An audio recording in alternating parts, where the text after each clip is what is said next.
Delivery করাইলেন নার্সও আয়া, doctor কি ঘুমাইছিল? হাসবো না কাঁদবো?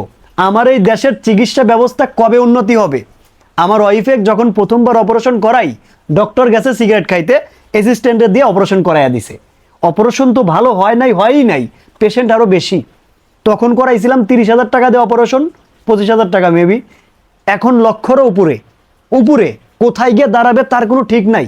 ড্রেসিং করতে 1.5 লাখ চলে যাবে। তাহলে আপনি একটাবার চিন্তা করে দেখেন এই দেশের চিকিৎসা ব্যবস্থা কোন জায়গায় গিয়ে দাঁড়াচ্ছে। মানে ডক্টর তো নাই, নার্সরা গিয়া সিজার করে ফেলে, আয়া গিয়া সেলাই দেয়, পেটের মধ্যে সিজার রেখেই সেলাই করে দেয়। 10 দিন পরে আলট্রাসাউন্ড করলে দেখা যায় পেটের মধ্যে সিজার, পেট ব্যথা করে, তখন আলতা করে দেখে পেটের মধ্যে সিজার। এই হচ্ছে দেশের চিকিৎসা ব্যবস্থা। এই দেশের আর যাই হোক কখনোই উন্নতি হবে না। যে দেশের চিকিৎসা ব্যবস্থার এই অবস্থা, সেই দেশ কখনোই উন্নতি হতে পারে না।